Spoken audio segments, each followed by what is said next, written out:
أعوذ بالله من الشيطان الرجيم. بسم الله الرحمن الرحيم.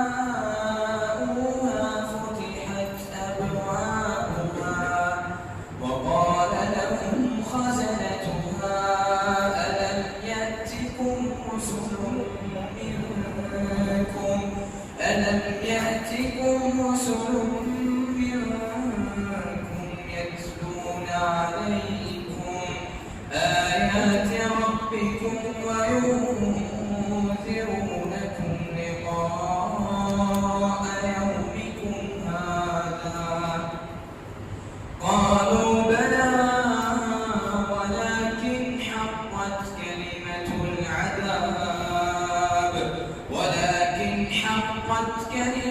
العذاب على الكافرين قيل ادخلوا أبواب جهنم خالدين فيها فبئس مثوى المتكبرين وسيق الذين اتقوا ربهم إلى الجنة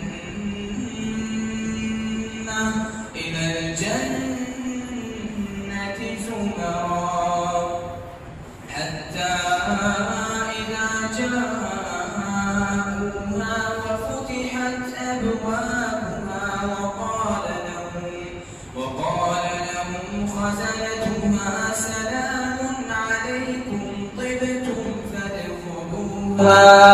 طبتم فادخلوها خالدين وقالوا الحمد لله الذي صدقنا وعده وأورثنا الأرض نتبوأ من الجنة حيث نشاء فنعم أجر العاملين وترى الملائكة حافين من حول العرش يسبحون بحمد ربهم وقضي بينهم بالحق وقيل الحمد لله رب العالمين.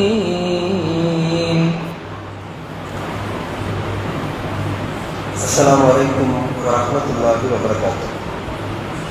கண்ணியத்துக்குரிய சகோதர சகோதரிகளே, எல்லாம் வல்ல அல்லாஹ்வுடைய பேரருளால்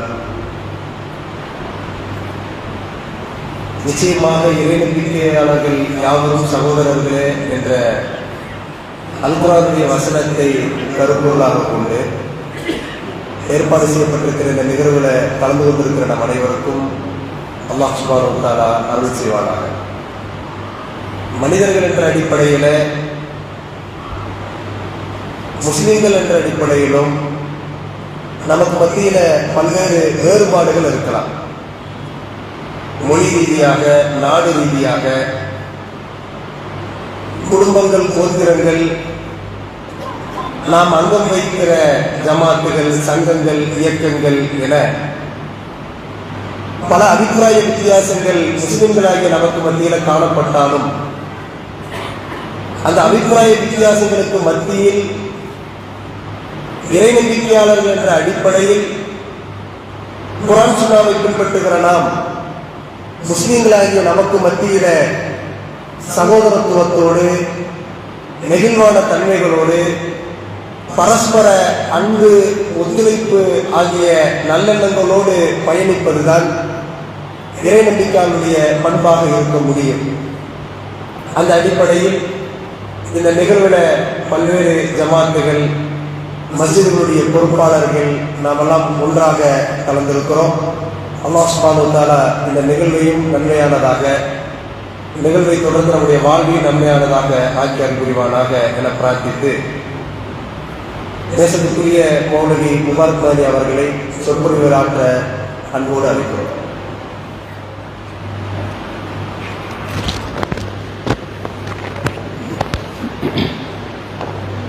السلام عليكم ورحمة الله وبركاته. الحمد لله رب العالمين والعاقبة للمتقين ولا عدوان إلا على الظالمين والصلاة والسلام على أشرف الأنبياء والمرسلين وعلى آله وأصحابه أجمعين أما بعد. கணிதத்துக்குரிய பெரியோர்களே, சகோதர சகோதரிகளே, அல்லாஹுடைய பேரருளால் அவருடைய மஸ்ஜிதிலே இஷா தொழுகையை ஜமாத்தோடு நிறைவேற்றிவிட்டு நீங்கள் எல்லோரும் அவனுடைய மார்க்கத்தை அறிந்து கொள்வதற்காக வேண்டி அமர்ந்திருக்கிறீர்கள். அல்ஹம்துலில்லாஹ். நபி ஸல்லல்லாஹு அலைஹி வஸல்லம் அவர்கள் சொன்னார்கள், யார் ஒருவர் இஷா தொழுகையை ஜமாத்தோடு தொழுகிறாரோ அவர் இரவில் பாதி நேரம் நின்று வணங்கிய நன்மையை பெறுகிறார். யார் ஒருவர் ஃபஜ்ர் தொழுகையை ஜமாத்தோடு தொழுகிறாரோ அவர் முழு இரவும் நின்று வணங்கிய நன்மையை பெறுகிறார் என்று சொன்னார். அல்லாஹ் தஆலா அந்த பாக்கியத்தை நம்முடைய மௌத்து வரைக்கும் நமக்கு நசீபாக்க வேண்டும். ஆனால் பெரும்பாலும் நமக்கு வழமையாக இரவு தொழுகைகள் தொழ கிடைப்பதில்லை. ஆனால் இது ஒரு ஆறுதல். இஷா தொழுகையை ஜமாத்தோடு தொழுது விட்டால், அதோடு சேர்த்து ஃபஜ்ர் தொழுகையின் ஜமாத்தோடு தொழுது விட்டால் இரவு முழுக்க நின்று வணங்கிய நன்மை கிடைக்கும். அந்த பாக்கியத்திற்குரியவர்களாக அல்லாஹு தஆலா நம் எல்லோரையும் ஆக்குவானாக. அன்புள்ள சகோதர சகோதரிகளே, மார்க்கத்தை அறிந்து கொள்ள வேண்டும் என்கிற ஆசை உள்ளத்தில் வந்திருப்பவர்களே, அல்லாஹுக்கு ஷுக்ர் செய்து கொள்ளுங்கள். ஏனென்றால் நபி ஸல்லல்லாஹு அலைஹி வஸல்லம் அவர்கள் சொன்னார்கள், மன் யுரிதில்லாஹு பிஹி கைரன் யுஃபக்கிஹு ஃபித்தீன். யாருக்கு அல்லாஹ் ஹைரை நாடுகிறானோ அவருக்கு மார்க்கத்தில் விளக்கத்தை தருகிறான்.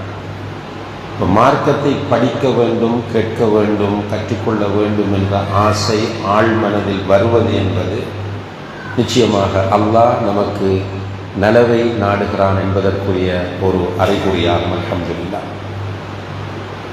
அது மட்டுமல்ல, இந்த மார்க்க கல்வியில் ஈடுபடுவது என்பது ஒரு இபாதத், பெரிய ஒரு இபாதத்.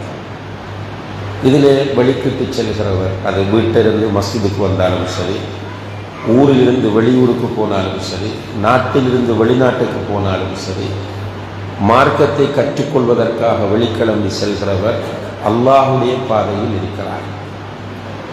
அது மட்டுமல்ல, மார்க்கத்தை கற்றுக்கொள்ள வேண்டும் என்று வீட்டிலிருந்து ஒருவர் வெளிக்கிளம்பினால் அவர் சுவர்க்கத்திற்கு செல்லுகிற வழியில் இருக்கிறார். அவருக்கு சுவர்க்கம் செல்வதற்கான வழியை அல்லாஹ் இலகுவாக்குகிறார். இந்த மார்க்கத்தை கற்றுக்கொள்ள வேண்டும் என்பதற்காக வேண்டி ஒருவர் புறப்பட்டால் அவருக்காக வேண்டி மலக்குகள் இஸ்திக்பார் செய்கிறார்கள். அல்லாஹுடைய படைப்புகள் எல்லாம் இஸ்திக்பார் செய்கின்றன. கடலிலே உள்ள மீன்களும் இந்த புத்துகளிலே இருக்கிற எறும்புகளும் கூட அவருக்காக பிரார்த்திப்பதாக நபி ஸல்லல்லாஹு அலைஹி வஸல்லம் அவர்கள் சொன்னார்கள். இந்த பக்தியோடு, இந்த ஆன்மீக உணர்வோடு கல்வி தேடலில் நாம் ஈடுபட வேண்டும். என்றால் கல்வி தேடுவது என்பது ஒரு ட்ரெண்டாக மாறக்கூடாது. ஒரு டைம் பாஸிங் என்கிற நிலை வராமல் ஒரு பக்தியோடு, ஒரு இபாதத் என்கிற அந்த ஆன்மீக உணர்வோடு அமைகிற போதும் உண்மையிலே அதில் உள்ள அவ்வளவு நன்மைகளும் கிடைக்கும். அதிலும் மஸ்ஜிதுகளில் எப்போதும் உட்கார முயற்சி செய்யுங்கள். ஏனென்றால் மஸ்ஜிதுகளில் அல்லாஹுவை பேசக்கூடிய அந்த சபைகளிலே உட்காருகிற போது அல்லாஹுடைய புறத்திலிருந்து சக்கீனத் என்கிற அமைதி இறங்கும். நம்முடைய உள்ளங்களுக்கு சக்கீனத் இறங்கும். நம்மை அல்லாஹ் அவருடைய ரஹ்மத்தால் சூழ்ந்து கொள்கிறார். தன்னிடம் இருக்கிற மலக்குகளிடத்தில் பெருமையாக சொல்லுகிறார், இந்த பாக்கியத்தை மிஸ் பண்ணிவிடக்கூடாது. முடியுமானவரை நம்முடைய நிகழ்ச்சிகளை, கல்வி நிகழ்ச்சிகளை மஸ்ஜிதிலே அமைக்க வேண்டும். இப்போ நம்மகிட்ட ஒரு பழக்கம் இருக்கிறது, ஹால், பப்ளிக்கில் செய்ய வேண்டியதை பப்ளிக்கில் செய்யலாம். ஆனால் எல்லாவற்றையும் கொண்டு பப்ளிக்கில் செய்ய வேண்டிய அவசியம் இல்லை. மஸ்ஜிதோடு மக்களை நெருக்க வேண்டும். இன்று நமக்கு ஏற்பட்டிருக்கிற இந்த ஆன்மீக வறுமை, உள்ளத்தில் அந்த தக்குவாவினுடைய பாதிப்பு குறைந்திருப்பதற்கான காரணங்களில் இதுவும் ஒன்றாகும். தெருவில் நிறுத்தி மோட்டார் சைக்கிளிலும் டீ கடையிலும் டீ அருந்திய நிலையிலும் வாயில் சிகரெட்டை பீடியை வைத்த நிலையிலும் மார்க்கத்தை படிக்க பழக்கியது வெறும் பேச்சாளர்களும் தர்க்கம் புரிகிறவர்களும் விமர்சனம் செய்கிறவர்களும் கூடி ஆன்மீக பக்தி உள்ளவர்கள் குறைந்து விட்டார்கள். இந்த தவறை நம்ம மாற்ற வேண்டும் இன்ஷா அல்லாஹ். இப்போ பள்ளியோடு நெருக்கமான தொடர்பு ஏற்படுத்துவோம். இவ்வாறான மஜ்லிஸுகளில் நம்ம உட்காரும்போது நம்மை சூழ மலக்குகள் உட்கார்ந்து கொள்வார்கள். அந்த மலக்குகளை பார்த்து அல்லாஹ் சொல்லுகிறான், உங்கள் அனைவரையும் சாட்சியாக வைத்து இந்த சபையில் அமர்ந்திருக்கிற அவ்வளவு பேருக்கும் நான் மன்னிப்பு வழங்குகிறேன். உங்கள் அனைவரையும் மலக்குகளை சாட்சியாக வைத்து இதிலே அமர்ந்திருக்கிறவர்களுக்கு மன்னிப்பு கிடைக்கிறது. எனவே இதில் பெரிய விஷயம் நிறைய இருக்கிறது. எனவே அன்புள்ள சகோதர சகோதரிகளே, அல்லாஹ்வுக்கு ஷுக்ர் செய்வோம். ஒரு நல்ல நிலை அல்லாஹ் நமக்கு ஏற்படுத்தி இருக்கிறான், நலவை அல்லாஹ் நாடி இருக்கிறான். இது தொடர்ந்து இருக்க அல்லாஹ்விடத்தில் துஆ செய்வோம் இன்ஷா அல்லாஹ். ஒரு பெரிய தலைப்பில் உங்கள் முன்னால் சில செய்திகளை நினைவுபடுத்துமாறு நான் வேண்டப்பட்டிருக்கிறேன். உண்மையிலே ஆழமான தலைப்பு, விரிவான தலைப்பு. சூரத்துல் ஹுஜராத் 10வது வசனத்தில் அல்லாஹ் சொல்கிறான், இன்னமல் முஃமினூன இஹ்வா, முஃமின்கள் நிச்சயமாக சகோதரர்கள். இன்னமல் முஃமினூன இஹ்வா, முஃமின்கள் நிச்சயமாக சகோதரர்கள். இது அல்லாஹ் சொல்லுகிற ஒரு வாக்கு. இன்றைக்கு நமக்கும் தெளிவில்லை நம்மை பற்றி, நம்முடைய மார்க்கத்தை பற்றி. மற்றவர்களுக்கும், முஸ்லிம் அல்லாதவர்களுக்கும் நம்மை பற்றியும் ஒரு புரிதல், சரியான புரிதல் இல்லை, தெளிவில்லை. அல்லாஹு தஆலா தான் ஆதம் அலைஹிஸ்ஸலாம் அவர்களை தன்னுடைய கரங்களால் படைத்தார். அவர்களிலிருந்து ஹவ்வா அலைஹிஸ்ஸலாம் அவர்களை படைத்தான். அவர்கள் 2 பேரிலிருந்து தான் முழு மனித இனத்தையும் அல்லாஹ் படைத்தார். இப்போ மனிதம் என்ற ஒன்று இருக்கிறது. இந்த உலகத்தில் பிறக்கிற அனைத்து மனிதர்களும் ஆதம் ஹவ்வா அலைஹிமுஸ்ஸலாம் என்ற 2 பேரிலிருந்து வந்தவர்கள். இது நிறைய இடங்கள் அல்லாஹு தஆலா சொல்லி காட்டுகிறான். யா அய்யுஹன் நாஸு தக்கூ ரப்பக்கும் அல்லதீ ஹலகக்கும் மின் நஃப்ஸின் வாஹிதா, மனிதர்களே உங்களை ஒரே ஆத்மாவில், ஒரே உயிரிலிருந்து படைத்த உங்களுடைய ரப்பை நீங்கள் தக்வா செய்து கொள்ளுங்கள். ஆதம் அலைஹிஸ்ஸலாம் அவர்களிலிருந்து தான் மனிதன். எனவே மனிதன், ஏற்கனவே சகோதரர் ஷஃபி அவர்கள் சொல்லி காட்டியது போல, நாடுகள் வித்தியாசப்படலாம், நிறங்கள் வித்தியாசப்படலாம், கோத்திரங்கள் வித்தியாசப்படலாம், குலங்கள் வித்தியாசப்படலாம், ஆனால் மனிதர்கள் என்றால் எல்லோரும் மனிதர்கள் தான். இந்த பார்வை ஒரு முஸ்லிமிடம் வர வேண்டும். மனிதர்கள், இப்போ மனிதனை அல்லாஹ் என்ன சொல்லுகிறான், வலகது கர்ரம்னா பனி ஆதம், ஆதமுடைய மகனை நாம் கண்ணியப்படுத்தியுள்ளோம். யாரை? ஆதமுடைய மகனை. அப்படின்னா மனிதர்களை கண்ணியப்படுத்தி, மனிதன் ஒரு கண்ணியமான படைப்பு. பொதுவாக எல்லா மனிதர்களும் கண்ணியமானவர். இன்னும் ஒரு இடத்தில் அல்லாஹ் சொல்லுகிறான், மன் கதல நஃப்ஸன் ஃபகஅன்னமா கதலன் நாஸ ஜமீஆ, ஒரு மனிதனை கொலை செய்தால் முழு மனிதர்களையும் கொலை செய்வதற்கு சமம். அங்கே முஸ்லிம் அல்லாதவர் என்றெல்லாம் பிரிக்கவில்லை. ஒரு மனிதனை கொலை செய்தால் முழு மனித இனத்தையும் கொலை செய்வதற்கு சமம். வமன் அஹ்யாஹா ஃபகஅன்னமா அஹ்யன் நாஸ ஜமீஆ, ஒரு உயிரை வாழ வைத்தால் அவன் முழு மனிதர்களையும் வாழ வைத்தவன் போல. இது குர்ஆன்.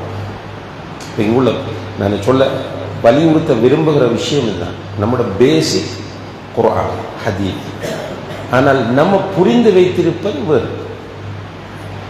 குர்ஆன் ஹதீஸ் என்று நம்ம முக்கியத்துவம் கொடுப்பது சில இடங்களுக்கு மட்டும்தான்.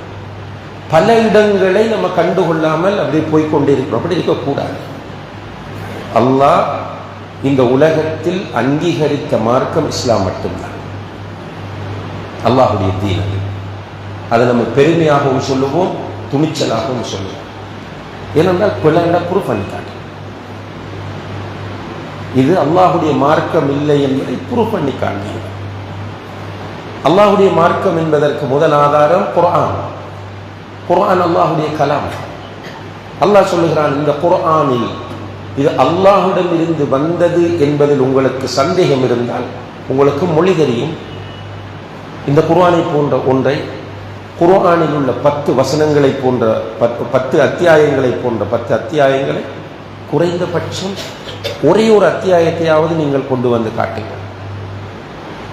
இந்த சவால் 500 வருடங்களுக்கு முன்னால் இருந்து கொண்டே வருகிறது. இதுவரைக்கும் யாராலும் அதை எதிர்கொள்ள முடியவில்லை. இதுவே அதே நேரத்தில் மற்ற வேதங்கள் என்று சொல்லப்படக்கூடிய அவங்களுக்குள்ளே சிக்கல்கள், அவர்களுக்குள்ளே கருத்து வேறுபாடு இருக்கிறது. இது இறைவாக்கா இல்லையா என்ற கருத்து வேறுபாடு அவர்களுக்குள்ளே இருக்கு.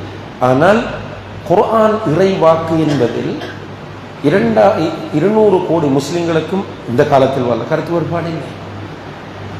இதற்கு முதல் வாழ்ந்த பல கோடி முஸ்லிம்களுக்கு கருத்து வேறுபாடு இல்லை. முஸ்லிம்கள் எல்லோரும் ஏகமனதாக இது அல்லாஹுடைய கலாம் என்பதில் உறுதியாக இருக்கிறோம். அதே நேரத்தில் இந்த குர்ஆனுடைய சவாலையும் படித்து காண்பிக்கிறோம். நம்ம புதுசாக கிரியேட் பண்ணி சொல்லவில்லை, அதில் உள்ளதை படித்து காட்டுகிறோம். இதில் உங்களுக்கு சந்தேகம் இருந்தால் இதை போன்ற ஒன்றை கொண்டு வரோம். அப்போ இது குர்ஆன் அல்லாஹுடைய கலாம். அதே போல ஹதீஸ் அல்லாஹுடமிருந்து வந்த வஹி. ஹதீஸ் அல்லாஹுடமிருந்து, இந்த ரெண்டும் தான் இஸ்லாத்தின் அடிப்படை மூலாதாரங்கள். இந்த மூலாதாரங்களை கொண்ட இஸ்லாம் தான் அல்லாஹுடத்தில் அங்கீகரிக்கப்பட்ட மார்க்கம். குர்ஆனில் 114 அத்தியாயங்கள், 6200 சில்லற வசனங்கள்.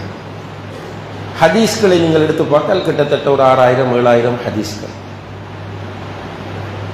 எல்லாம் நிறைய பல லட்சக்கணக்கான ஆயிரக்கணக்கான ஹதீஸ்கள் இருந்தால் எல்லாவற்றையும் ஃபில்டர் பண்ணி வந்தால் ஒரு 6000-7000 ஹதீஸ்கள் தான் மொத்தமாக ஹதீஸ்கள். இவ்வளவுதான் தீனுல் இஸ்லாம். இந்த தீனுல் இஸ்லாத்தில் அல்லாஹ் என்ன சொல்லுகிறான்? உதுகுலு ஃபிஸ்ஸில்மி காஃபா.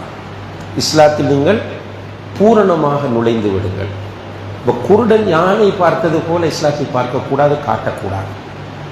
நம்ம அப்படித்தான் காண்பிக்க முயற்சிக்கிறோம். ஒவ்வொருவரும் அவரவருக்கு ஃபேவரான, அவரவருக்கு பிடித்த வசனங்களை எடுத்து வைத்து, ஹதீஸ்களை எடுத்து வைத்து இதுதான் இஸ்லாம் என்று காட்ட முயற்சிகள். இதுதான் இன்றைக்கு பெரிய ஃபித்னா. இஸ்லாம் ஒரு வாழ்க்கை நெறி, ஒரு லைஃப் ஸ்டைல். அதற்கான முழு வழிகாட்டலும் இந்த குர்ஆனிலும் ஹதீஸிலும் இருக்கிறது. அந்த அடிப்படையில் தான் அல்லாஹு தஆலா மனித இனத்தை மதிக்க சொல்லுகிறார். நானும் நீங்களும் மனிதனை மதிக்க வேண்டும். நல்லா யோசித்து பாருங்க. ஒரு பூனையை கட்டி வைத்ததற்காக ஒரு பெண் நரகம் போனார். ஒரு நாய்க்கு தண்ணீர் கொடுத்ததற்காக ஒரு விபச்சாரி சொர்க்கம் போனார் என்று சொல்லுகிற மார்க்கத்தில் மனித உயிர்கள், மனிதர்கள் எந்த நிலையில் இருப்பார்கள்? அப்ப இந்த மனிதர்களை நாம் மதிக்க வேண்டும், மனித உயிர்களை மதிக்க வேண்டும். எந்த அளவுக்கு அல்லாஹ் சொல்லுகிறான் என்றால், குர்ஆனில் மிக தெளிவாக சொல்லுகிறான், லா யன்ஹாகுமுல்லாஹு அனில் லதீன லம் யுகாத்திலூகும் ஃபித்தீனி வலம் யுக்ரிஜூகும் மின் தியாரிக்கும் அன் தபர்ரூஹும் வ துக்ஸிது இலைஹிம். உங்களோடு சண்டைக்கு வராத. நல்லா புரியுங்க இந்த வசனத்தை. உங்களோடு மார்க்க விஷயத்தில் சண்டைக்கு வராத. லம் யுகாத்திலுக்கும் ஃபித்தீன், மார்க்க விஷயத்தில் உங்களோடு சண்டைக்கு வராத, உங்களுடைய ஊரை விட்டு உங்களை வெளியேற்றாத முஸ்லிம்கள் அல்லாதவர்கள் இருக்கிறார்களே, அவர்களோடு நல்ல முறையில் நீங்கள் நடப்பதையும் அவர்களுக்கு நல்லது நீங்கள் செய்வது. பிர் என்ற சொல் அடிக்கடி பயானுக்கு போனவங்களுக்கு தெரியும், பேரண்ட்ஸுக்கு யூஸ் பண்றது. பிர்ருல் வாலிதைன் பெற்றோரோடு நல்ல முறையில் அதுபோல நடப்பதை அல்லாஹ் உங்களுக்கு தடுக்கவில்லை.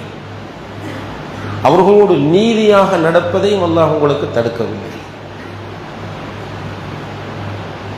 அப்ப முஸ்லிம் அல்லாதவர்களோடு நல்ல முறையில் நடக்க சொல்லி குர்ஆன் சொல்லுகிறது, ஹதீஸ் சொல்லுகிறது. பிராக்டிக்கலி நபிகள் நாயகம் ஸல்லல்லாஹு அலைஹி வஸல்லம் அப்படித்தான் இருந்தாங்க. நிறைய எக்ஸாம்பிள்ஸ் உங்களுக்கு தெரியும். சிம்பிளா சொல்றதாக இருந்தால், அன்புள்ள சகோதர சகோதரிகளே, ரசூல் ஸல்லல்லாஹு அலைஹி வஸல்லம் அவர்கள் வஃபாத்தாகும் போது ஒரு முக்கியமான சம்பவம் பேசுவோம். என்னது?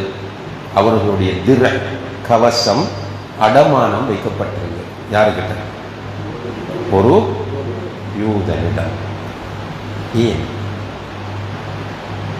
அவர்களுடைய மாமனார் அபூபக்கர் ரலியல்லாஹு அன்ஹு வசதி இருக்கலையா? அவர்களுடைய மாமனார் உமர் ரலியல்லாஹு அன்ஹுடைய வசதி இருக்கவில்லையா? அவர்களுடைய மருமகன் உஸ்மான் இப்னு அஃபானிடம் வசதி இருக்கவில்லையா? அவர்களை மிகவும் நேசித்த, சொர்க்கத்தை கொண்டு நன்மாராயம் கூறப்பட்ட அப்துர் ரஹ்மான் இப்னு அவுஃப் ரலியல்லாஹு அன்ஹுவிடம் வசதி இருக்கவில்லையா? வேறு சஹாபாக்களிடம் வசதி இருக்கவில்லை.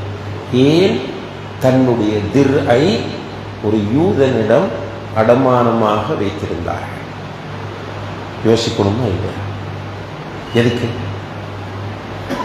ரிலேஷன்ஷிப்.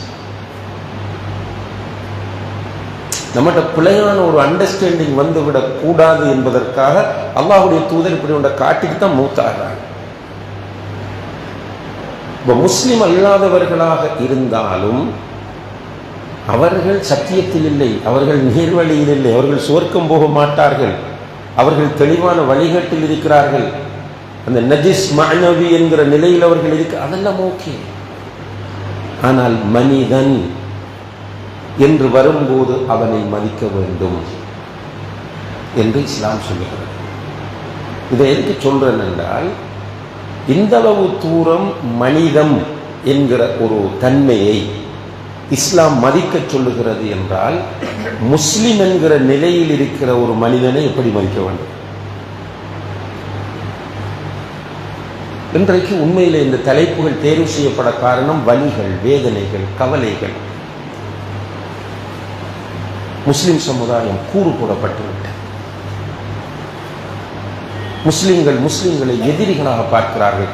இதில் எதிரிகளாக பார்ப்பதிலே மீசான் என்ற தராசு, அந்த ஸ்கேல் டிஃப்ரெண்ட்.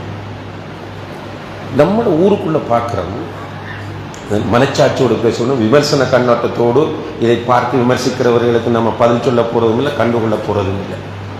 மனச்சாட்சியோடு பார்க்க வேண்டும். இப்போ இன்றைக்கு சிலர் என்ன செய்வார்கள் என்றால், குர்ஆன் சுன்னா அடிப்படையில் இருக்கிற சில சகோதரர்களை வெறுப்பார்கள், சலாம் சொல்ல மாட்டார்கள், முகத்தை திருப்பி கொண்டு செல்வார்கள், அவர்களுடைய நல்ல கெட்ட விஷயங்களில், நல்ல துக்கமான விஷயங்களில் பங்கெடுக்க மாட்டார்கள், ஒரு வகையாக வாழ்வார். என்னன்னு கேட்டால் கொள்கை பிடிப்பு, மன்ஹஜ், அகீதான்னு சொல்லுவாங்க. அல்ஹம்துலில்லாஹ். அதே நேரத்தில் ஒரு ஷிர்க் செய்கிறவருடைய வீட்டுக்கு விருந்துக்கு போகிறாங்க, பிதஅத் செய்கிறவரோடு நெருக்கமான உறவை பேணுகிறார்கள், அவருக்கு சலாம் கொடுக்குறாங்க, அவரை வீட்டுக்கு க்ளோஸாக. என்ன ஸ்கேல் இது? என்ன தராசு இது? உண்மையிலே இது மார்க்கத்தை ஆதாரம் காட்டி மனோ இச்சைக்கு கட்டுப்படுவதா இல்லையா? இஸ்லாம் இப்படி சொல்லவே இல்லை.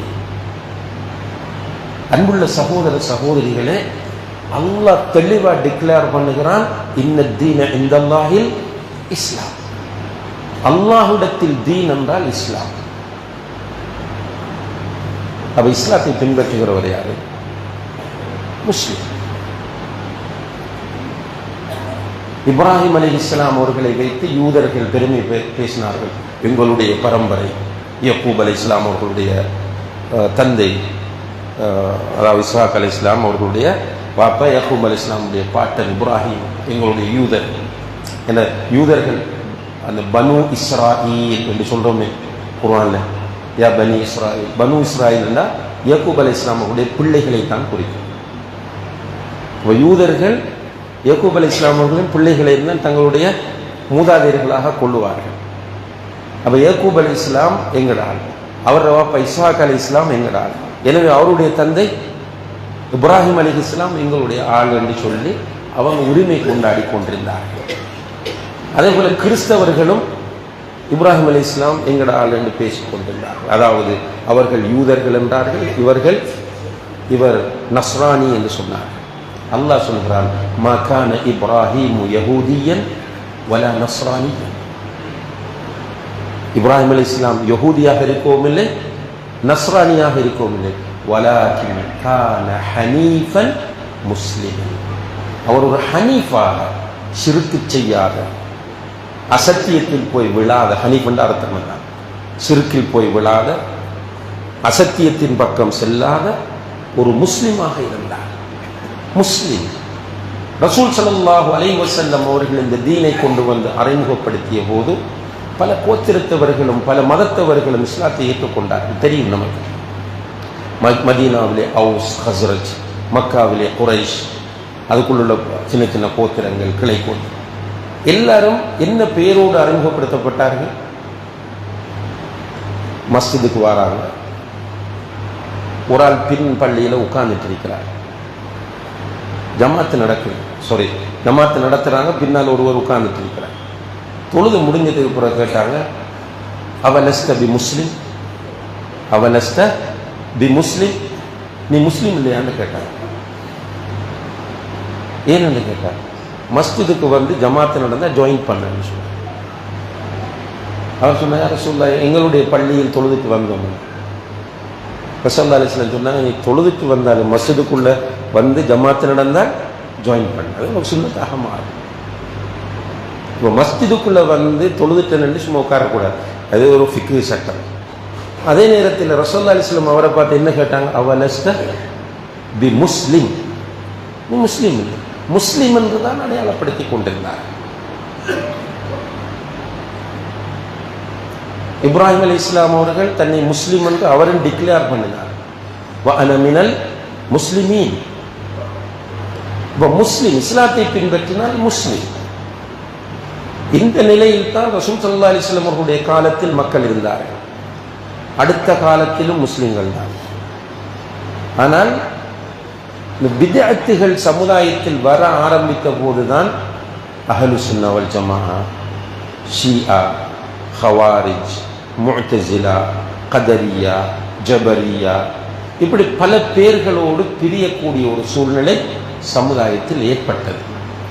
அல்ஹம்துலில்லாஹ் இந்த நேரத்தில் மார்க்கத்தை சரியாக பின்பற்றிய மக்கள் தங்களை அடையாளப்படுத்துவதற்கு ஒரு அடையாள பேராக அஹ்லு சுன்னா வல் ஜமாஅ என்பதை அல்லது அஹ்லுல் ஹதீஸ், அஸ்ஹாபுல் ஹதீஸ் என்கிற பெயர்களை அவர்கள் பயன்படுத்தினாலும் அதில் அவர்கள் வெறி கொள்ளவில்லை, பேரில் வெறி கொள்ளவில்லை.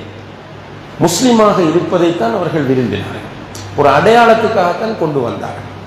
ஆனால் இன்று நிலைமை எப்படி மாறிவிட்டது? நம்ம சொன்னது போல சில நேரங்களில் இஸ்லாத்தை கடுமையாக எதிர்க்கிற காபிர்களோடும் நல்ல உறவை பேணுகிற ஒருவர் குர்ஆன் சுன்னா வட்டத்துக்குள்ள வந்து ஃபிக்ஹுடைய ஒரு மஸ்அலாவில் தன்னோடு கருத்து வேறுபாடு பட்டிருக்கிற ஒருவரை தீண்டத்தகாத ஒருவர் போன்று காட்டுவதும் நடத்துவதும் உண்மையிலேயே அந்த மார்க்கத்தை புரிந்து ஒரு தூய்மையான இதயத்தோடு இருக்கிறவருக்கு தாங்க முடியாத ஒரு விஷயமா தூண்டி விடுறது.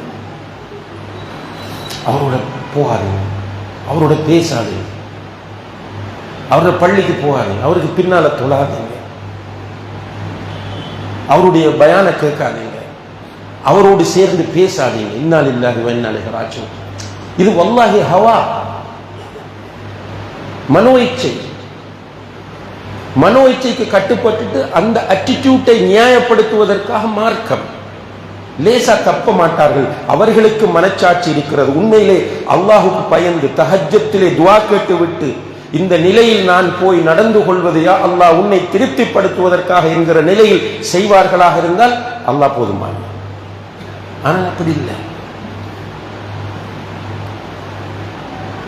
அன்புள்ள சகோதர சகோதரிகளே, இன்று 200 கோடி முஸ்லிம்கள் உலகத்தில் வாழுகிறோம். சுமார் இந்த 200 கோடி முஸ்லிம்களும் உலகத்தில் எல்லா நாடுகளிலும் வாழுகிறோம். சுமார் 57 நாடுகளில் முஸ்லிம்கள் ஆட்சி செய்கிறார்கள். இந்த நிலையில் நீங்கள் பார்த்தால் நாடுகள் ரீதியாக பிரச்சனை, அரசியல் ரீதியாக பிரச்சனை, கட்சிகள் ரீதியாக பிரச்சனை, இதையும் தாண்டி மார்க்க அடிப்படையில் பிரச்சனை, மார்க்கத்திற்குள் திரும்ப பிரச்சனை. எனவே இப்போ நம்ம மைனாரிட்டியாக வாழக்கூடிய நாடுகளில் நம்முடைய நிலைமையை பாருங்கள். இப்போ உதாரணமாக இப்போ தமிழ்நாட்டை எடுத்தால் நீங்கள் இங்கே உண்மையிலே நேரடியாக குர்ஆன் சுன்னாவுக்கு மாற்றமான கொள்கை உடையவர்கள் இருக்கிறார்கள், அதில் மாற்று கருத்தில். உலக முஸ்லிம்களால் முர்த்தத்துகள் என்று தீர்ப்பு சொல்லப்பட்டவர்களும் இருக்கிறார்கள். தெளிவாக இணை வைத்தல் என்று தெரிகிற காரியங்களை நியாயப்படுத்தி கொண்டு பேசி திரிகிறவர்களும் இருக்கிறார்கள். அறியாமையினால் இணை வைத்தலில் போய் மூழ்கி கிடக்கிறவர்களும் இருக்கிறார்கள். இதுக்குள்ள ஒன்றுமே இல்லாத முஸ்லிம்களும் இல்லை. தொழுகையும் இல்லை, நோன்பும் இல்லை, தர்காவும் இல்லை, ஒன்றுமே இல்லை. பேரளவில் முஸ்லிம்களாகவும் இருக்கிறார்கள். இதுக்குள்ள அல்லாஹுடைய உதவியை கொண்டு குர்ஆனையும் சுன்னாவையும் ஓரளவு புரிந்து கொண்டு அஹ்லு சுன்னா வல் ஜமாஅ என்கிற வெற்றி பெற்ற பிரிவினருடைய அகீதாவை ஓரளவு படித்துவிட்டு ஒரு சின்ன குழு இந்த மாநிலத்தில் இருக்கிறது. இந்த சின்ன குழு எத்தனை குழுக்கள் இருக்கிறதே? ஒரு சின்ன குழு. எந்த ஊரில் பெரிய மஸ்ஜித், ஊரில் உள்ள பெரிய மஸ்ஜித் குர்ஆன் சுன்னா அடிப்படையில் இருக்கு. ஒரு சில ஊர்கள் இருக்கலாம், ஆனால் பெரும்பாலும் நம்முடைய சின்ன சின்ன சென்டர்கள். அல்ஹம்துலில்லாஹ் கோயம்புத்தூரை பார்க்கும்போது மகிழ்ச்சியாக இருக்கிறது. இப்போ நான் தொழுகைக்கு வருவதற்கு முன்னாலும் நம்முடைய சகோதரோடு பேசிக்கொண்டிருந்தேன். அல்ஹம்துலில்லாஹ் நிறைய குர்ஆன் சுன்னா அடிப்படையில் மஸ்ஜிதுகள், நிறைய தொழுகையாளிகள். இது ஒரு சிறப்பாக தெரிகிறது என்று நான் சொல்லிக் கொண்டிருந்தேன். அல்லாஹ் கபூல் செய்ய வேண்டும். இன்னும் அல்லாஹ் இவ்வாறானவர்களை அதிகரிக்க வேண்டும். அதுபோல ஒரு நல்ல அண்டர்ஸ்டாண்டிங்கும் வளர்ந்து கொண்டு வருவதையும் உணர முடிகிறது என்பதையும் சுட்டி காட்டினேன். அல்லாஹ் அந்த நிலையையும் அதிகரிக்க வேண்டும். ரைட். ஆனால் இந்த குர்ஆன் சுன்னா அஹ்லு சுன்னா வல் ஜமாஅ என்கிற அந்த குடையின் கீழ் வந்து விட்டு 1008 பிரிவு என்ன? உதுகுலு ஃபிஸ்ஸில்மி காஃபா, மார்க்கத்தில் பூரணமாக நுழையுங்கள் என்கிற இந்த வசனம் ஏன் நம்மால் குர்ஆன் வசனமாக கண்டுகொள்ளப்படவில்லை? இன்னமல் முஃமினூன இஹ்வா என்கிற குர்ஆன் வசனம் அல்லாஹுடைய கலாம் என்று ஏன் நம்மால் கண்டுகொள்ளப்படவில்லை? அத்தீஉல்லாஹ வ அத்தீஉர் ரசூல் வ உலில் அம்ரி மின்கும் என்று சொன்னதும் அல்லாஹ் தான். இன்னமல் முஃமினூன இஹ்வா என்று சொன்னதும் அல்லாஹ். அதே போல நோன்பு, தொழுகை, ஜக்காத், ஹஜ் போன்ற கடமைகளை குர்ஆனில் சொன்னதும் அல்லாஹ் தான். இன்னமல் முஃமினூன இஹ்வா என்று சொன்னதும் அல்லாஹ் தான். அல்லாஹ்வுடைய கலாமை ஒன்றை எடுத்து மற்றதை விடக்கூடாது. இது யாருடைய தன்மை? இது யூதர்களுடைய. சூரத்துல் பக்ராவினுடைய ஆரம்பத்தில் அல்லாஹ் சொல்லிக் கொண்டு வந்து அவர்களுடைய நிலைமை என்னென்றால் யுமினூன பிபஅதில் கிதாபி வ யக்ஃபுரூன பஅதா, சிலதை ஈமான் கொண்டு சிலதை நிராகரிப்பார்கள். அஃபதுமினூன பிபஅதில் கிதாபி வ தக்ஃபுரூன பஅதஹு, வேதத்தில் சிலதை ஏற்று சிலதை நீங்கள் நிராகரிக்கிறீர்களா? ஃபமா ஜஸாஉ மன் யஃஅலு ذلك மின்கும் இல்லா ஹிஸ்யுன் ஃபில் ஹயாத்தி துன்யா, எப்படி செஞ்சால் உலகத்தில் உங்களுக்கு இழிவு. யாருக்கு சொன்னதெல்லாம்? யூதர்களுக்கு. நமக்கும் பொருள். நம்ம வேதத்தில் சிலதை ஏற்று சிலதை நிராகரிக்கிற போதோ நமக்கு இழிவு வரும். ومن أعرض عن ذكري فإن له معيشة ضنكا, என்னுடைய திக்ரை யார் புறக்கணித்து வாழ்கிறாரோ அவருக்கு நெருக்கடியான லைஃப். இப்போ நம்ம ஒரு வகையான இழிவு, ஒரு வகையான நெருக்கடியை சந்தித்து வாழ்கிறோமா இல்லையா? 57 நாடு இருக்கு, நம்மளை கேட்கறதுக்காக யார் இருக்கா? யாரும் இல்லை. 200 கோடி முஸ்லீம்கள், கிட்டத்தட்ட உலகத்தில் இருக்கிற சனத்தொகை 4 ஒருவர் அல்லது 5 ஒருவர் யாரு? முஸ்லீம். ஆனால் நம்ம ஒரு நிற்கதியான நிலையில் வாழ்ந்து கொண்டிருக்கிறோம். பயந்து போய் ஒரு ஒரு சுதந்திரம் இல்லாத உணர்வை பெற்ற நிலையில் வாழ்ந்து கொண்டிருக்கிறோம். என்ன காரணம்? குர்ஆனை சரியாக நாம் நம்முடைய லைஃப் ஸ்டைலாக ஏற்றுக்கொள்ளவில்லை. அப்ப இந்த சகோதரத்துவம் என்பது, இன்னமல் முஃமினூன இஹ்வா என்பது இஸ்லாத்தில் மிக கடுமையாக வலியுறுத்தப்பட்டது. அதிலும் குறிப்பாக யார் என்றால் அல்லாஹுடைய தௌஹீதை ஏற்ற மக்கள். நல்லா புரியுங்க நான் சொல்றத. அல்லாஹுடைய தௌஹீதை ஏற்றுக்கொண்ட மக்கள், நபிகள் நாயகம் ஸல்லல்லாஹு அலைஹி வஸல்லம் அவர்களை அல்லாஹுடைய இறுதி தூதராக ஏற்று அவர்கள் மனிதனுக்கு தேவையான அனைத்து விஷயங்களுக்கும் வழிகாட்டி இருக்கிறார்கள். சுவர்க்கத்திற்கு இட்டுச் செல்லக்கூடிய எதுவாக இருந்தாலும் சொல்லி தந்திருக்கிறார்கள். நரகத்திற்கு இட்டுச் செல்லக்கூடிய எதுவாக இருந்தாலும் தடுத்திருக்கிறார்கள். அவர்களை முழுமையாக பின்பற்றுவது வாஜிபாகும் என்பதை புரிந்திருக்கிற மக்கள் ஒற்றுமையாக இருக்க வேண்டும். அவர்களிடத்தில் பகைமை வரக்கூடாது, குரோதம் வரக்கூடாது, அவர்களிடத்தில் பிரிவினை வரக்கூடாது. பிரிவினையில் இருந்த மக்களை அல்லாஹுடைய தூதர் ஸல்லல்லாஹு அலைஹி வஸல்லம் அவர்கள் ஒன்று சேர்த்தார்கள். குர்ஆன்ல அல்லாஹ் தஆலா சொல்லி காட்டுகிறார், இவர்கள் நரகத்தின் விளிம்பில் இருந்தார்கள், பிரிந்து கொண்டிருந்தார்கள். ஃபஅல்லஃப பைன குலூபிஹிம், அல்லாஹ் அவர்களுடைய உள்ளங்களுக்கு இடையில் ஒற்றுமை ஏற்படுத்தினான் நபியை கொண்டு. நபியை பார்த்து சொல்கிறான், லவ் அன்ஃபக்த மா ஃபில் அர்தி ذهبا மா அல்லஃப்த பைன குலூபிஹிம், இந்த உலகத்தில் உள்ளதையெல்லாம் தங்கமாக மாற்றி செலவு செய்தாலும் உள்ளங்களுக்கு இடையில் ஒட்டி இருக்க முடியாது. அல்லாஹ் ஒட்டினான் நபியை வைத்து. நபி ஸல்லல்லாஹு அலைஹி வஸல்லம் அன்புள்ள சகோதர சகோதரர்கள் இந்த ஒற்றுமைக்கு நிறைய வித்திட்டார்கள். எல்லாமே ஒற்றுமையோடு தொடர்பாக இருக்கிறது. ஏன் அந்த பகுதி நமக்கு புரியவில்லை என்பதுதான் ஆச்சரியமானது. நம்ம என்ன செய்யறோம்னா, வரலாற்றில் நடந்த சில இஜ்திஹாதுகள், வரலாற்றில் நடந்த இஜ்திஹாதால் ஏற்பட்ட சில சம்பவங்களை ஆதாரம் காட்டி சஹாபாக்கள் அப்படி பிரிஞ்சுதான் இருந்தாங்க, முஸ்லீம்கள் இப்படி பிரிஞ்சுதான், எனவே நாமும் பிரிவோம், இன்னால் இல்லாமல். இது ஒரு ஒரு முஸ்லீமுடைய பண்பாடு. இஸ்லாமிய வழிகாட்டல்களை நீங்கள் எடுத்து பாருங்கள், முழுக்க முழுக்க ஒற்றுமைக்கு வலியுறுத்தும். என்ன சொன்னாங்க அல்லாஹ் குர்ஆன்ல, வஅதஸிமு பிஹப்லில்லாஹி ஜமீஅன் வலா தஃபர்ரகு, நீங்கள் அல்லாஹ்வுடைய கயிறாகிய குர்ஆனை பற்றி பிடியுங்கள், பிரிந்து விடாதீர்கள். வலா தனாஸஉ, உங்களுக்கிடையில் நீங்கள் முருகி பிணங்கி போய் விடாதீர்கள். ஃபதذهب ريحكم ஃபதஃஷலு வதذهب ريحكم, நீங்கள் தோல்வி அடைந்து பலவீனம் அடைந்து விடுவீர்கள். அல்லாஹ் படைத்தவன் நம்முடைய நிலைமைகளை எல்லாம் புரிந்து சொல்கிறான், நீங்கள் உங்களுக்கிடையில் பிணங்கி பொருதி கொண்டு முரண்பட்டு போகாதீர்கள். அப்படி போனால் நீங்கள் தோல்வி அடைவீர்கள். ஃபஷில் ஃபதஃஷலு வதذهب ريحكم, உங்களுடைய ரீஹ், உங்களுடைய பலம் எல்லாம் போய்விடும். வலியுறுத்தி சொல்றான். ஒரு சந்தர்ப்பத்தில் சஹாபாக்களுக்கு இடையில் ஒரு மிஸ் அண்டர்ஸ்டாண்டிங் வந்து பேசும்போது இப்படி பேசிட்டாங்க. அவுஸ் ஹஸ்ரஜ் ரெண்டு பேரும், அவுஸ் ஹஸ்ரஜ் என்று கொஞ்சம், நாங்கள் அவுஸ், அவங்க நாங்கள் ஹஸ்ரஜ், இப்படி பேசுகிற சத்தம் ரசூல் ஸல்லல்லாஹு அலைஹி வஸல்லம் அவர்களுக்கு கேட்டதுன்னு சொன்னார்கள், தஊஹா ஃபஇன்னஹா முன்தினா. சுப்ஹானல்லாஹ், இப்படி பேசுறத விடுங்க, இது நாத்தம் என்றார். இது நாற்றம், முன்தினா, துர்வாடை.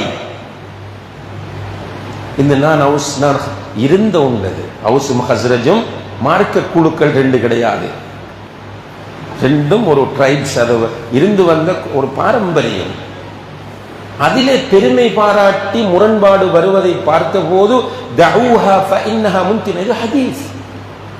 தஊஹா ஃபஇன்னஹா முன்தினா, எத்தனை பேர் தங்களுடைய ஹதீஸ் பயான்களில், மாநாடுகளில் தஊஹா ஃபஇன்னஹா முன்தினா என்கிற ஹதீஸை வைத்து இப்படி போகாதீர்கள், நான் இது, நீ இது என்று பிரியாதீர்கள் என்று சொல்கிறார்கள். இல்லை, அந்த ஹதீஸ் எல்லாம் வராது.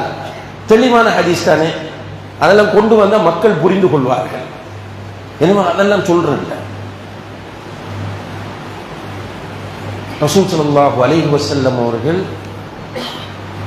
ஒற்றுமைக்கான அவ்வளவு வழிகளையும் பேசிக்ல இருந்து கொண்டு வந்தார்கள். என்ன சொல்றாங்க? சஃப், தொழுகையில் சஃப்புடைய விஷயத்தில் தராசு, சஃப்புகளில் நீங்கள் நெருக்கமாக நில்லுங்கள், இஸ்தவு நேராக நில்லுங்கள், வலா தஹ்தலிஃபு நீங்கள் முரண்பட்டுக் கொள்ளாதீர்கள், சஃப்புகளில் இடைவெளி விடாதீர்கள்.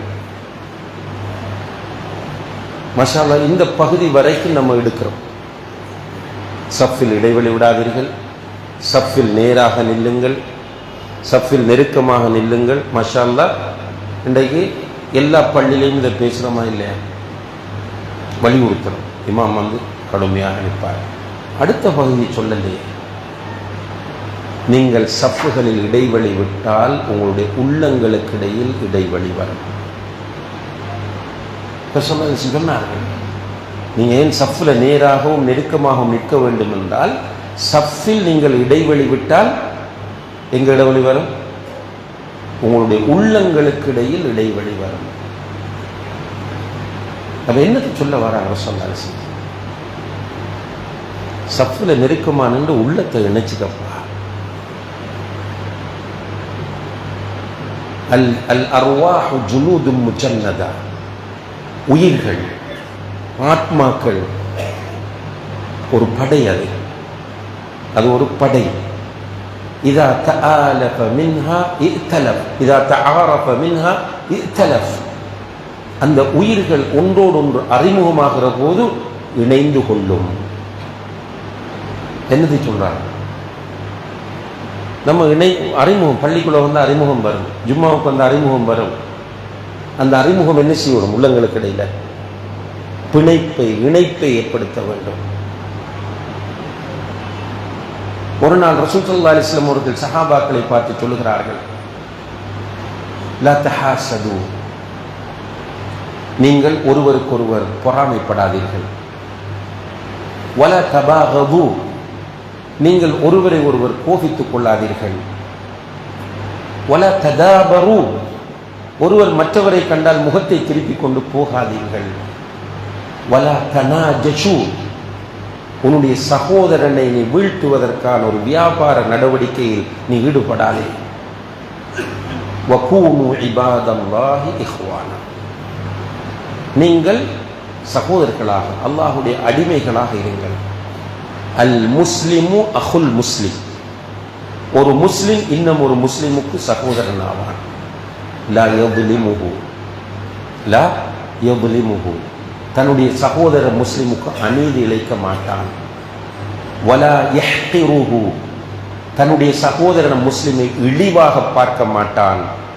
வலா யஹ்துலுஹு, தன்னுடைய சகோதர முஸ்லிமுக்கு சதி செய்ய மாட்டான்.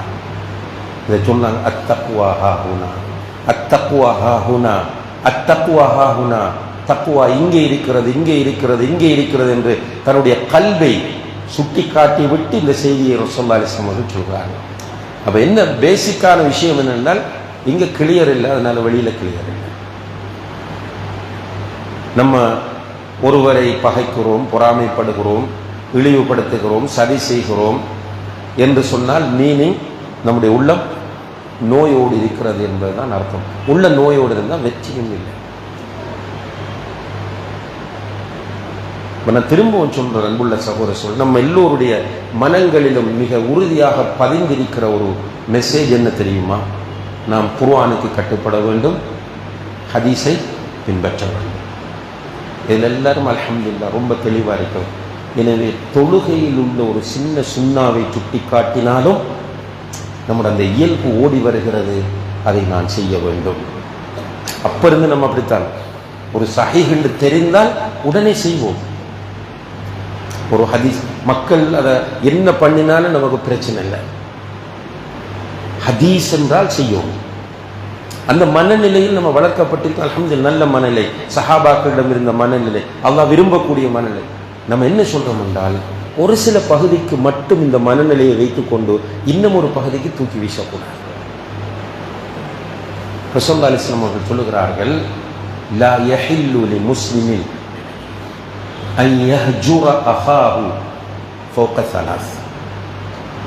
ஒரு முஸ்லிம் தன்னுடைய சகோதர முஸ்லிமை 3 நாட்களுக்கு மேல் வெறுத்திருப்பது கூடாது.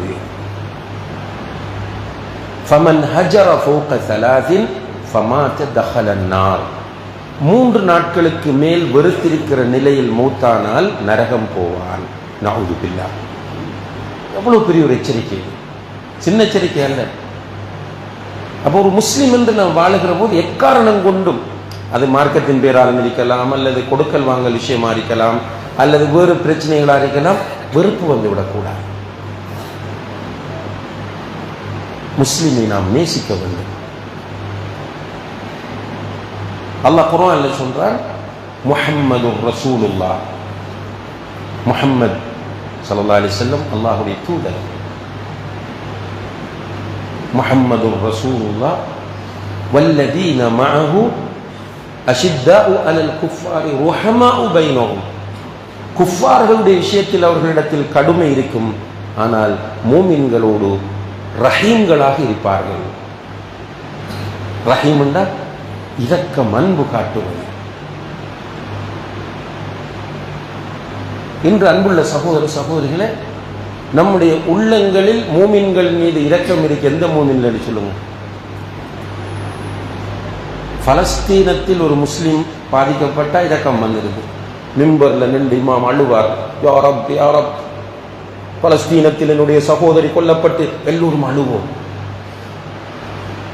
இனி இதை பயன்படுத்தி சமூகத்தில் உள்ள சில அமைப்புகள், ஆர்ப்பாட்டங்கள், பேரணிகள் கூப்பிடும், போய் நிற்போம் ரோட்டில். தப்பா இது? இல்லை, தப்பில்லை, நல்ல விஷயம்தான். ஆனால் கவலை என்ன தெரியுமா? நம்மளோடு பக்கத்தில் நிற்கிற முஸ்லீம்ல வெறுப்பு. தொழுகையில் பக்கத்தில் நின்று தொழுகிற, நம்முடைய முன்னால் நின்று தொழுகிற, பின்னால் நின்று தொழுகிற, நம்முடைய பக்கத்து வீட்டில் குடியிருக்கிற, நம்முடைய மஹல்லாவில் வசிக்கக்கூடிய முஸ்லீமோடு வெறுப்பு.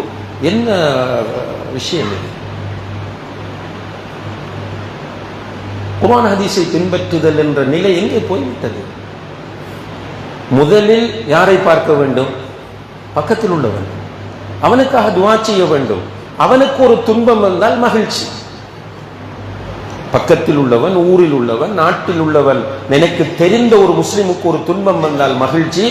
தெரியாத ஒரு முஸ்லிமுக்கு துன்பம் வந்து விட்டால் குனூத் ஓதுவது, துஆ ஓதுவது, ஆர்ப்பாட்டம் நடத்துவது, இது முரண்பாடு. அது பிழை அல்ல. ஆனால் முதலில் செய்ய வேண்டிய இடத்தில் வெறுப்புணர்வோடும் பகைமையோடும் குரோதத்தோடும் இருந்து கொண்டு அங்கே பிரார்த்திக்கிறோம் என்றால் முரண்பாடு. ஒரு பள்ளியில் ஒரு இமாமுக்கு பின்னால் நின்று எல்லோரும் தொழுகிறோம் என்றால் அது அர்த்தம் நம்ம எல்லோரும் சகோதரர்கள். அப்ப நமக்கு இடையில் முரண்பாடு வரக்கூடாது. வந்த நம்முடைய சமூகத்தை ஆக்கிரமித்திருக்கிற மிகப்பெரிய ஒரு ஆபத்தான நோய் என்ன தெரியுமா? இந்த ஹிஸ்பியத் என்கிற நோய். ஏனென்றால் நான் சொன்ன ஒரு பெரிய டீம் இருக்குது, அந்த டீமுக்கு குர்ஆனும் தெரியா, ஹதீஸும் தெரியா, மார்க்கவும் தெரியா, தொழுகையும் தெரியாது. இவங்க தான் மெஜாரிட்டி நம்முடைய சமூகத்தில்.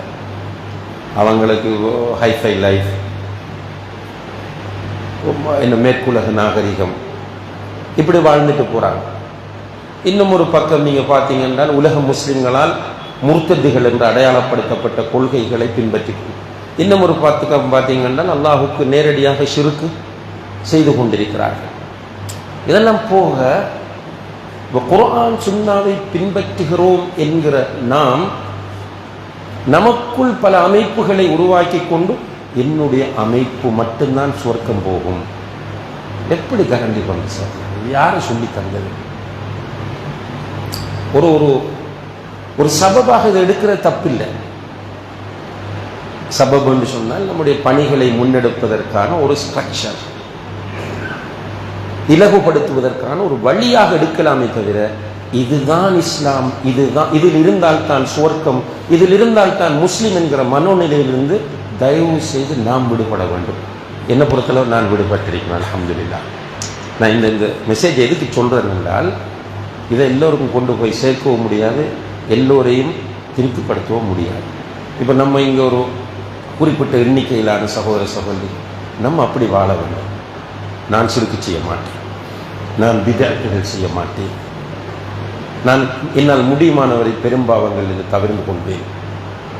நான் இஸ்லாத்தை உடைக்கிற காரியங்களில் கவனமாக இருப்பேன். ஆனால் எனக்கென்று ஒரு சாயத்தை பூசிக்கொண்டு இதுதான் நான் என்று இருக்கக்கூடாது.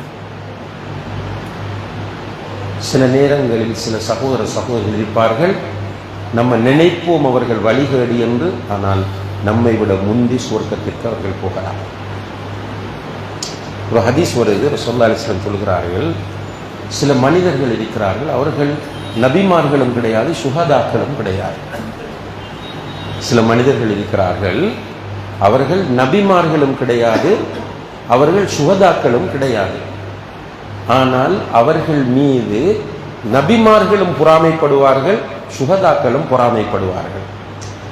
இப்படி சொன்ன உடனே சஹாபாக்கள், யார் அவர்கள் அல்லாஹ்வுடைய தூதரே என்று கேட்கிறாங்க. கேட்டோன்னு ரசூலுல்லாஹி அலைஹி வஸல்லம் சொன்னார், அல்லாஹுக்காக நேசம் கொண்ட மனிதர்கள், அல்லாஹுக்காக நேசம் கொண்ட மனிதர்கள். இதை போல பாக்கியம் என்ன இருக்கு? அவர்களுக்கு கவலையும் இல்லை, பயமும் இல்லை, இந்த உலகத்திலும் இருக்காது, மறுமையிலும் இருக்காது. அப்ப நான் இந்த வகுப்பினுடைய சுருக்கம் இதுதான். உண்மையாக அன்புள்ள சகோதரர்கள், ஒரு இயக்கத்தில் ஒரு உறுப்பினராக இருந்து அந்த இயக்கத்தை வளர்க்கிற ஒரு பணியை நான் செய்யக்கூடாது என்பதில் முபாரக் மதனி என்கிற வகையில் நான் தெளிவாக இருக்கிறேன். இயக்கத்தை வளர்க்க தேவையில்லை.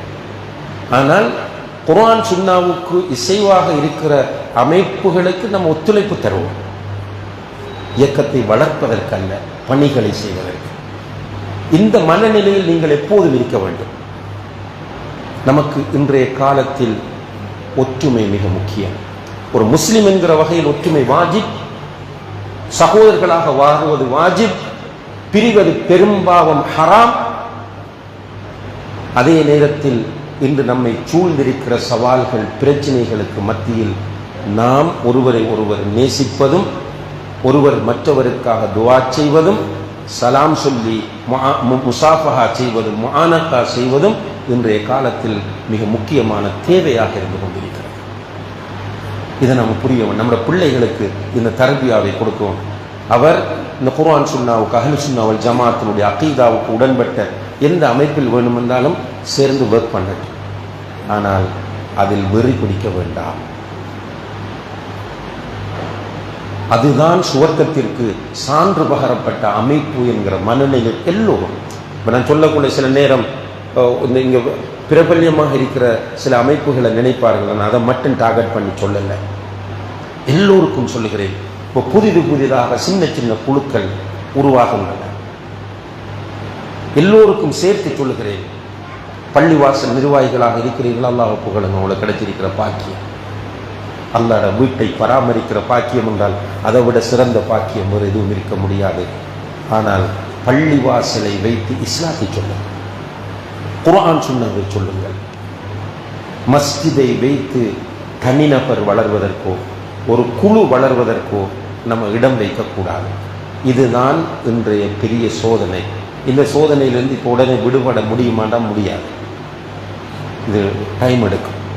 ஆனால் இதற்கான வித்துக்களை இப்போது போட்டால் நம்முடைய பிள்ளைகள், நம்முடைய பேர பிள்ளைகள் இன்ஷா அல்லாஹ் ஒரு காலத்தில் தூய்மையான கொள்கையோடு முஸ்லிம் என்கிற நிலையில் கௌரவமாக இந்த நாட்டிலும் உலகத்திலும் வாழ்வதற்கான வாய்ப்பு இருக்கிறது. அதற்கான தர்பியாக்களை நாம் அதிகமாக கொடுக்க வேண்டும். சும்மா சின்ன சின்ன விஷயங்கள், அதில் குறிப்பாக சொல்வதாக இருந்தால், அன்புள்ள சகோதரிகளே, எனக்கு என்னையும் என்னுடைய இல்மினுடைய தரத்தையும் தெரிய வேண்டும், உங்களுக்கும் உங்களையும் உங்களுடைய இல்மினுடைய தரமும் தெரிய வேண்டும். அந்த லெவல் என்ன?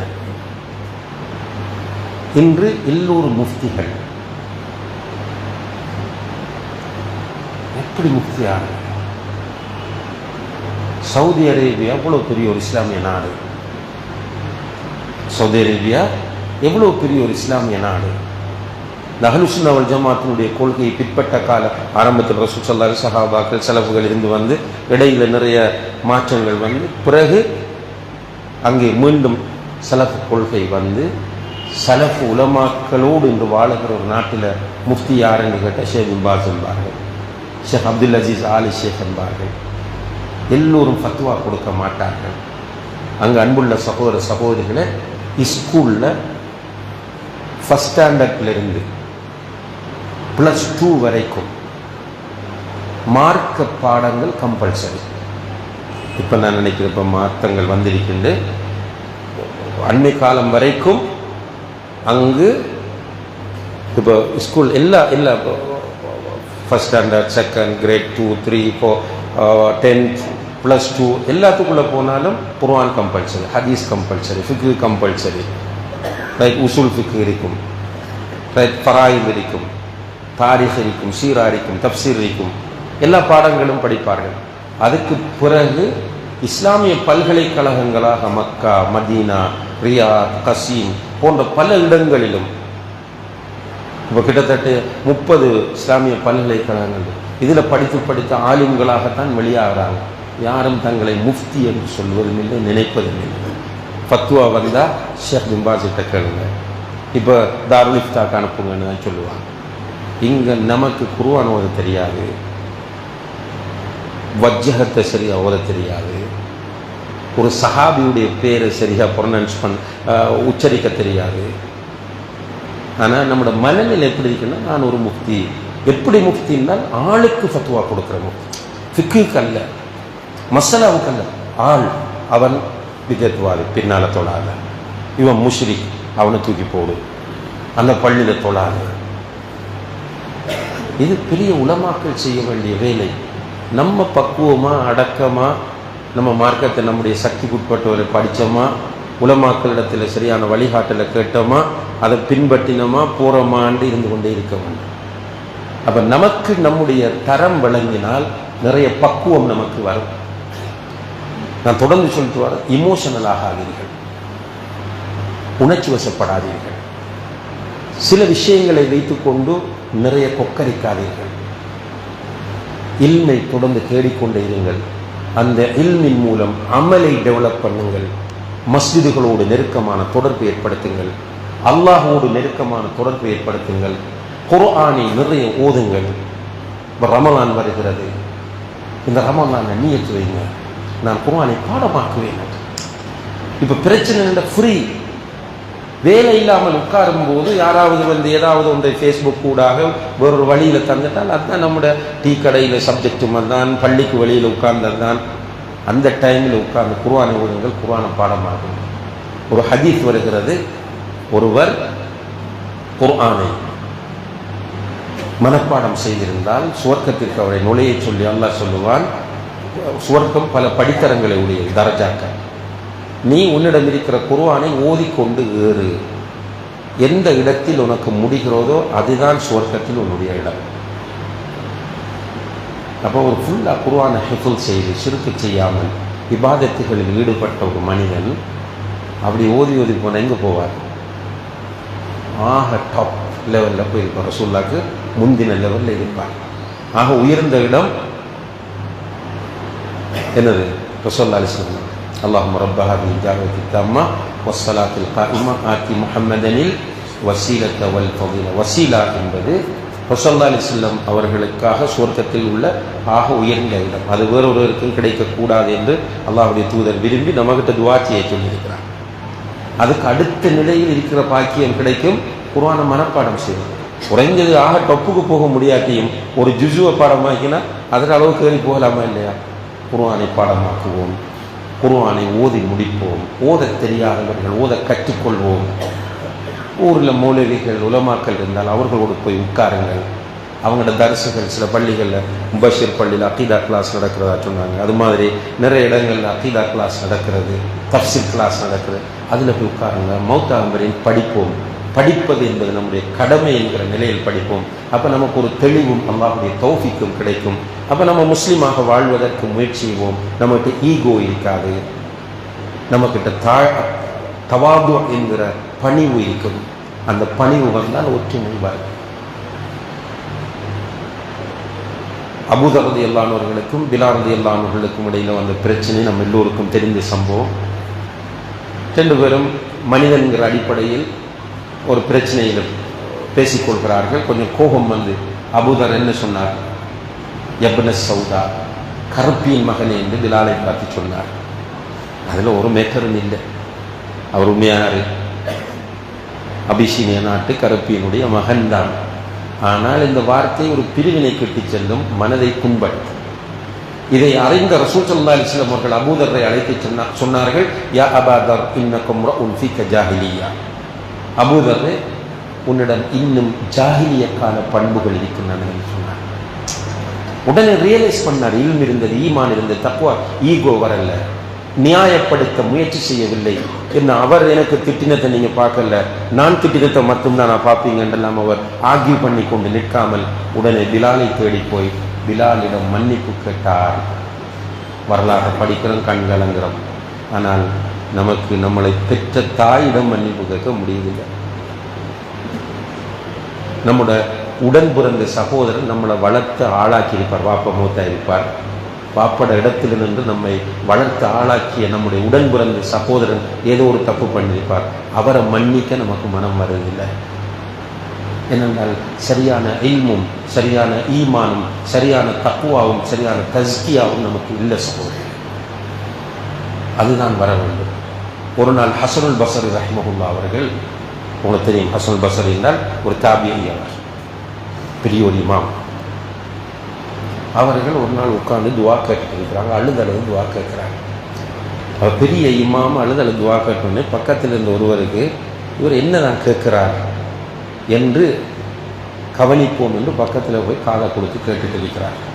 இமாம் கேட்குறாங்க, யா அல்லாஹ், எனக்கு யாரெல்லாம் அநீதி இழைத்தார்களோ, என்னுடைய மானத்தில் யாரெல்லாம் விளையாடினார்களோ, யா அல்லாஹ், என்னை பற்றி யாரெல்லாம் புறம் பேசினார்களோ, யா அல்லாஹ், எனக்கு தெரியாமல் என்னை பற்றி அவதூறுகள் யாரெல்லாம் பரப்பினார்களோ, இப்படியே பட்டியல் போட்டு போட்டு யா அல்லாஹ் அவர்களுடைய பாவங்களை மன்னிப்பாயாக, அவர்களுக்கு சுவர்க்கத்தில் உயர்ந்த இடத்தை கொடுப்பாயாக, அவர்களுடைய கஷ்டங்களை நீக்கி வைப்பாயாக, யா அல்லாஹ் அவர்களை இந்த உலகத்திலும் மறுமையிலும் நிம்மதியாக வாழ வைப்பாயாக என்று துவா கேட்டுட்டே இருக்கிறார்.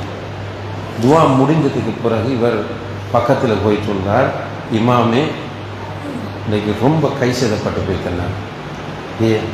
உங்களுக்கு ஏதாவது அநியாயம் செஞ்சிருக்கலாமே என்று எனக்கு தோன்றியது. எனக்கும் உங்களோட துவா கிடைச்சிருக்கும். எப்படி உங்களால் இது முடிந்தது? இப்படி துவா கேட்க உங்களால் எப்படி முடிந்தது என்று கேட்கும்போது அவர் சொன்னார், குர்ஆனிலே அல்லாஹ் சொல்கிறான், ஃபமன் அஃபா வ அஸ்லஹ ஃபஅஜ்ருஹு அலல்லாஹ். யார் தனக்கு அநீதி இழைத்தவர்களை மன்னித்து அவர்களோடு சமாதானமாக நடந்து கொள்கிறார்களோ அவர்களுக்குரிய கூலி அல்லாஹ்விடத்தில் வரையறை இல்லாமல் இருக்கிறது. அந்த குர்ஆன் வசனத்துக்காகத்தான் இதை பண்ணினேன். இப்போ ஈமான் சரியா இருந்தால் முடியுமா? முடியாது. ஆயிஷா ரலியல்லாஹு அன்ஹா அவர்கள் மீது அப்துல்லாஹ் இப்னு உபை இப்னு சலூல் அவதூறை அவிழ்த்து விட்டார். இப்போ ஒரு பெரிய பிரச்சனை. அந்த வரலாற்றை படிக்கும்போது உண்மையாகவே நமக்கு ஒரு ஸ்ட்ரெஸ் ஏற்படும், மிகப்பெரிய ஒரு கவலை வரும், அழுகை வரும். ஒரு கட்டத்தில் மஸ்ஜிதுக்குள்ள பிரச்சனை சகோதரர். ஆயிஷா நாயகி விபச்சாரி என்று அவதூறு சொல்லி அந்த செய்தி மதீனாவில் பரவி மஸ்ஜிதுக்குள் சஹாபாக்கள் பிரச்சனை. ரசூலுல்லாஹ் கண்ட்ரோல் பண்ணுறதுக்கு மிம்பரில் ஏறி ட்ரை பண்ணுறாங்க. அப்படியெல்லாம் நடந்துச்சு. அந்த ஆயிஷா சொல்கிறாங்க, நான் அழுது என்னுடைய கண்கள் கருத்து விட்டன, பிறகு அழுவே கண்ணீர் வராது, அப்படி ஆகிவிட்டேன். இந்த நிலைக்கு காரணமாக இருந்த அப்துல்லாஹ் இப்னு உபை இப்னு சலூல் ஃபுல்லாக ஒர்க் பண்ணி கடைசியில் மூமின்களில் முஸ்லீம்களில் சஹாபாக்களில் 3 பேர் அதை நம்பி வெளியில் பேச ஆரம்பிச்சிட்டாங்க. ஹஸ்ஸான் இப்னு சாபித் ரலியல்லாஹு அன்ஹு, ஹம்னா பின் ஜஹ்ஷ் ரலியல்லாஹு அன்ஹா, மிஸ்தாஹ் இப்னு அஸால் ரலியல்லாஹு அன்ஹு. இந்த 3 பேரும் பேசிட்டாங்க. பேசினா இந்த மிஸ்தாஹ் என்பவர் இருக்கிறாரே, இவர் அபூபக்கர் ரலியல்லாஹு அன்ஹுடைய சொந்தக்காரர், நெருக்கமான ஒன்று. 2வது கொஞ்சம் வசதி இல்லாத சஹாபி. அவருக்கு பொருளாதார ரீதியில் உதவி செய்வதெல்லாம் அபூபக்கர் தான்.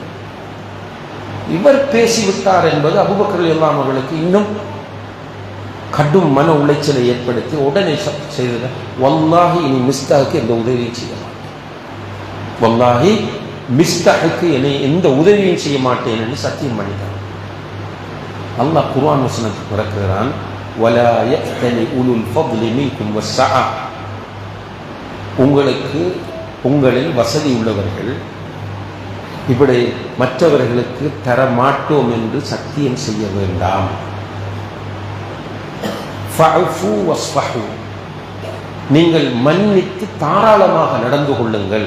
அலா துஹிப்பூன அன் யக்ஃபிரல்லாஹு லக்கும், அல்லாஹ் உங்களை மன்னிப்பதை நீங்கள் விரும்பவில்லையா என்று குர்ஆன் வசனம் இறங்கின உடனே அபூபக்கர் ரலியல்லாஹு அன்ஹு மிஸ்தகை தேடி போய் மிஸ்தகிட்ட மன்னிப்பு கேட்டு, சுப்ஹானல்லாஹ், இதுக்கு பிறகு நான் உனக்கு முதல் தந்ததை விட அதிகமாக தருவேன் என்று வாக்குறுதி அளித்து விட்டு வந்தார். இப்போ சமூகத்தில் ஒற்றுமை வருமா வராதா? வரும். இந்த பணிவான நிலைக்கு காரணமாக இருப்பது ஈமான், தஸ்கியா. நம்மளால் முடியுமா? பேசலும் செய்யலுமா? எப்படி போறேன்னு கேட்குறோம். சமாதானப்படுத்துறதுக்கு ஒரு குழு போய், உங்களோட சகோதரன் தானே, உங்களுக்கு நீங்கள் இப்படி வாரத்துக்கு காரணமாக இருந்தவர் அவர் தானே, போய் மன்னிப்பு. நான் எப்படி மன்னிப்பு? ஓகே சொல்லிட்டு திரும்ப நம்ம வீட்டை போனதுக்கு பிறகு மனம் சேஞ்ச் ஆகுது. அப்போ இது நம்முடைய உள்ளத்தில் உள்ள கரைகளை எடுத்து காட்டக்கூடிய நிலையாகும்.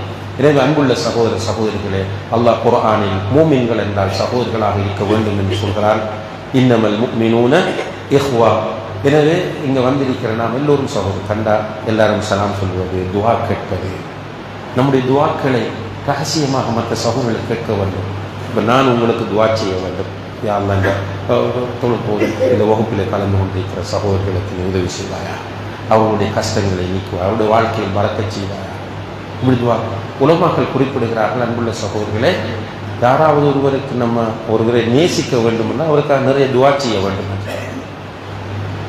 ஒருவருடைய நேசத்தை பெற வேண்டும் என்றால் அவருக்காக நிறைய துவா செய்வோம். அப்போ நம்ம அவருக்காக நிறைய துவா செய்யும்போது அவருடைய உள்ளத்தில் அல்லாஹ் நம்மளை பற்றிய நேசத்தை உண்டாக்குகிறார். சுப்ஹானல்லாஹ். இப்போ நாம் அன்புள்ள சகோதர சகோதரிகளே, இவ்வாறு இல்மை பெற்று ஈமானோடு நம்முடைய உள்ளத்தை தூய்மையாக்கி, நான் ஒரு முஸ்லீம், எனவே என்னுடைய முஸ்லீம் சகோதரர்கள் எல்லோரும் எனக்கு சகோதரர்கள், அவர்களை சகோதரர்களாக ஏற்றுக்கொள்வது என்னுடைய ஈமான் வலியுறுத்துகிற ஒரு அம்சம், குர்ஆன் வலியுறுத்துகிற ஒரு அம்சம், ஹதீஸ் வலியுறுத்துகிற ஒரு அம்சம் என்பதை புரிந்து நாம் எல்லோரும் ஒற்றுமையாக இருக்க வேண்டும். குறிப்பாக நான் ஒரு முடிவெடுக்க வேண்டும், நீங்கள் ஒவ்வொருவரும் உங்களுக்கென்று ஒரு முடிவோடு வாழ வேண்டும். நமக்கு இந்த நான் ஈகோ பார்த்து ப்ரெஸ்டீஜோடு காம்ப்ளெக்ஸோடு நான் வாழ மாட்டேன். அநியாயம் செஞ்ச மன்னிப்பு கேட்பேன். என்னுடைய சகோதரன் என்றால் அவனை நான் ஏற்றுக்கொள்வேன், சலாம் சொல்வேன், அவனோட வீட்டுக்கு போவேன், அவனோடு ஒன்றாக உட்காருவேன், பேசுவேன், பழகுவேன், அவனுக்கு பின்னால் தொழுவேன், அவனுடைய வகுப்பில் கலந்து கொள்வேன். இன்ஷா அல்லாஹ் நான் இப்படியே பயணிப்பேன். ஷைத்தான் வந்து தருகிற எந்த ஒரு விஷயத்துக்கு பின்னாலும் நான் போக மாட்டேன் என்ற ஒரு முடிவை நாம் ஒவ்வொருவரும் எடுப்போமாக இருந்தால் இன்ஷா அல்லாஹ், அல்லாஹ் நாடினால் சில வருடங்களுக்கு பிறகாவது இன்ஷா அல்லாஹ் ஒரு நல்ல மாற்றத்தை நம்முடைய சமுதாயத்தில் நாம் எதிர்பார்க்கலாம். எல்லாம் வல்ல அல்லாஹு தஆலா அதற்கு நம் எல்லோருக்கும் தௌஃபீக் செய்வானாக. வ ஆகிரு தஅவானா அல்ஹம்துலில்லாஹி ரப்பில் ஆலமீன். வஸ்ஸலாமு அலைக்கும் வரஹ்மத்துல்லாஹி வபரகாத்துஹு. அல்லாஹ் சுப்ஹானஹு வ தஆலா சொற்குழுவில் கேட்ட செய்திகளை பின்பற்றுகிற நசீபை நம் அனைவருக்கும் தந்தர் புரிவானாக. சுப்ஹானல்லாஹி வ பிஹம்திஹி அஷ்ஹது அல்லா இலாஹா இல்லா அன்த அஸ்தக்ஃபிருக வ அத்தூபு இலைக். இது போன்ற மார்க்க சொற்பொழிவுகள் மற்றும் இஸ்லாமிய காணொளிகள் காண நமது தமிழ் இஸ்லாமிக் ஃபுட்டேஜ் என்கிற யூடியூப் சேனலை சப்ஸ்கிரைப் செய்து கொள்ளுங்கள். ஜஸாக்குமுல்லாஹு கைரன் கஸீரா.